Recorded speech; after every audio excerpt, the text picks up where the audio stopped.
Hi everyone and welcome back to your weekly installment of the Top 10. The hottest selling cards in Magic the Gathering this week from November 15th to the 21st of 2025.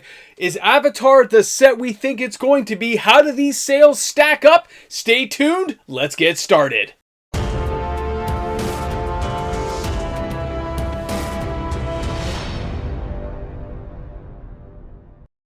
Welcome back everyone, MTG Moxman here. Thanks again for stopping by my channel for another installment of the weekly top 10, the hottest selling cards in Magic this week. Now a reminder before we get this video started that if you're shopping for any of these cards you see in today's video, if you're shopping using TCG Player, I have an affiliate link that's in the description of this video. You click that link, do your shopping experience, we get a kickback here for prizes. It's awesome. Let's go into the number 10 card this week, and yeah, we are talking about Appa. This is the Steadfast Guardian, and yes, it's Avatar the Last Airbender, the number 10 position with 1,856 sales or $51,949.44. This is a good start to the week, I gotta be honest. We have a higher sales volume and a lot of stuff going on. So what does Appa actually bring here? Well, when we look at the price tag here, the pre-order season was a nightmare. This thing was overpriced, nobody was buying it, but the closer we got, the more people talked about it. Well, it looks like this actually has a lot to offer players in a constructed format. Now, when we look at Appa here, you can see it's a 4 casting cost, legendary,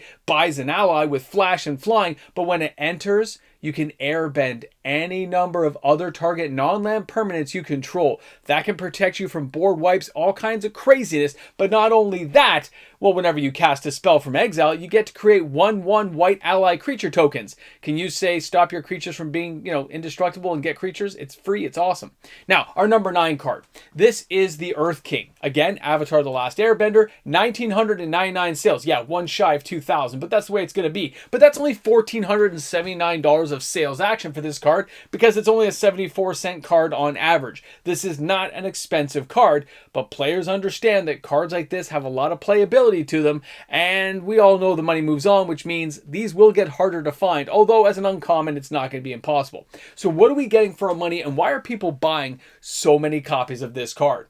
Well, the Earth King, other than the amazing artwork, by the way, is a 4 casting cost, and you're only going to get a 2/2, but when it enters play, you get a 4/4 green bear token, and of course, whenever one or more creatures you control with power 4 or greater attack, you get to search your library for up to that many basic land cards and put them onto the battlefield tapped. Yeah, this gets nutty really quick, and your deck goes on a huge offensive if this thing stays on the board. It's a problem that has to be dealt with. Now, our next card is the Firebender Ascension. This card has an average price of $2.30. It sold 2,251 copies or $5,177 of total sales action. This is one that a lot of people were talking about during spoiler season. We knew it was going to be kind of big, and it is already starting to uptick in price. Kudos to those guys who got in early and got this thing for like $1. Those players got in early, of course, and they made a steal of a deal getting the card that cheap. I can see this thing trending up to probably $4 or $5 in the interim. Now, when we look at this card, yeah, it's a 2 casting cost that's super cheap to get out. As an enchantment, though, when it enters, you create a 2/2 red soldier token with Firebending 1. Whenever a creature you control attacking causes a trigger ability of that creature to trigger, put a quest counter on this enchantment. Then if it has 4 or more quest counters on it, you can copy that ability, and then you can choose new targets for the copy. This is just one of those cards you should not ignore. Now, for our next card, we're talking about Toph. Now, this is the first metal bender. When we look at this card, we knew it was going to be big across the board. 2,587 sales or $13,193.70 of sales action. This thing has tons of sales, but the price is completely tanked, making it very affordable. And actually, it's like a really good time to get in on this thing because the average price is only $5.10. Readily affordable for any player in Magic. Okay, guys, skip a coffee at Starbucks, pick up this card. Now, what does Toph do? Let's not forget, this was an early spoiler. 4 casting cost, a white, a green, a red, and one other. Human warrior ally, no non-token artifacts you control are lands in addition to their other types. They also have, at the beginning of your end step, Earthbend 2. So you're going to Earthbend over and over and over, and it just has a lot of fun written all over this card. How can you ignore an amazing card like this? Not to mention that these types of cards usually have a lot of synergy in Commander, as you guys well know. Now, for our next card, we're talking about the Librarian. Now, I'm not sure what happened here. I expected this card to not make the list. 3,125 sales is $208,000 US of sales action. This thing is like the hottest thing under the sun, and everybody's trying to get a piece of it. They want to catch the rays, get their vitamin D. Now this thing, $66.67. The market is $44.21. Guys, the average and the market are too far apart. Something's going to fall apart on this one pretty soon. Now, I'm not saying this card's not great. We all know the card is great. Everyone's been looking at this because of what it does. Now, the Librarian here has 2 blue plus X and Flash with flying and vigilance. It's just got everything. It's just checking all the boxes, man. When Wang Shi Tong enters, you put X +1/+1 counters, then draw half those cards, rounded down. This thing's crazy. Whenever an opponent searches the library, you put a +1/+1 counter, and then you draw a card. This just gets crazy. But will the price hold? Now, our next card. We're diving in and taking a look at the Fire Lord Azula. Now this thing, again, low average price here. The thing's tanked off, but it's starting to rise. 4,130 sales, $21,000 of total sales action in this market, which leads us to believe that players see something, and that's why they're buying extra copies of this thing, because a lot of people are buying 8 copies, which is far above the norm of like 4. Now you look at this card at $5.15 on average in a market of $3.83. It's actually a little bit of disparity there. I would expect them to be closer together. It's probably going to level out about $4.50 a card by the end of the weekend. When we look at this card, though, the overall desire for this card has people thinking it's going to go up. Has Firebending too. It is a 4/4. This thing, anything with firebending, has a lot of people kind of intrigued on what they want to do in the long run with firebending and how it's going to work into already existing commander decks as well as standard. Can you build a killer deck? Can you make this happen? What other synergy is going to come with the other sets this year? How is it going to work with the Hobbit? This is what everyone's wondering, and they're not taking any chances. Our next card is the Last Kai. Now, this one here, $2.47 on average, takes the number 4 spot, and that had 4,150 sales this week, $10,250.50. Now, as we go through and we look at this card, it's an amazing, effective piece of just awesomeness. I can see why players are diving in on this thing, and again, that's why you're seeing an uptick in price the closer we're getting to release, because people are starting to understand just how powerful some of these Avatar cards are going to be in the long run, and they're not missing an opportunity to get them. A way to go, Avatar. You're making a total like 360 here. Now, the Kai here is a 1 red, 1 other instant. And when you look at this thing, it says target creature you control fights target creature an opponent controls. If the creature the opponent controls is dealt excessive damage that way, add that much red mana. Until end of turn, you don't lose unspent mana as steps and phases end. This gets crazy really quick when you pump up things. Think of things like a slick shot, sure shot, stuff like that. It's going to be crazy.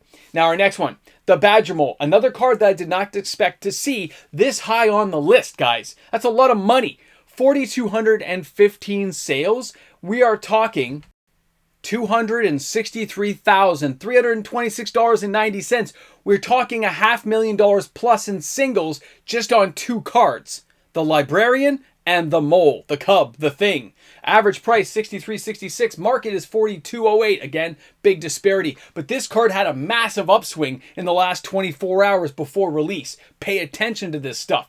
All right, now, we look at this thing, you see the 1 green, 1 other. This thing's got stuff going on, right? Or why would people be interested? When this creature enters, you earthbend 1. Whenever you tap a creature, it's a mana dork, right? Because whenever you tap a creature for mana, you add 1 additional mana of green. This thing just gets insane. There are so many ways of making cards like this work for you that it's not going to be ignored. It's going to be effective in so many different ways. Oh yeah, that's why it's so expensive. All right, next card.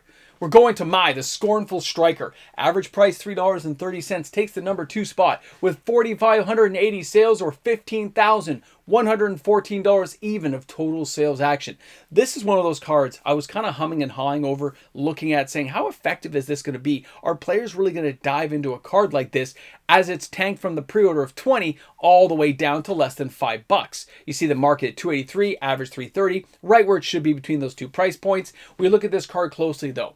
Now, Mai is a 2 casting cost, and it is legendary. 1 black, 1 other. Legendary Noble Human Ally. First strike, whenever a player casts a non-creature spell, they lose 2 life. This is where it gets fun under the sun. This is where you're going to like doing crazy things, and it's already going to augment decks that already exist in standard, and it's going to be a helpful little, helping hand inside of a commander deck. I can see why players are buying into this thing. It makes a lot of sense, and you know what? Don't be surprised if this thing rebounds to $5. Let's go ahead and look at the number 1 card this week, and we are going all the way back to Avatar. That's right, guys. Avatar's Wrath. Guys, number 1. 5,800 sales. $19,778 even.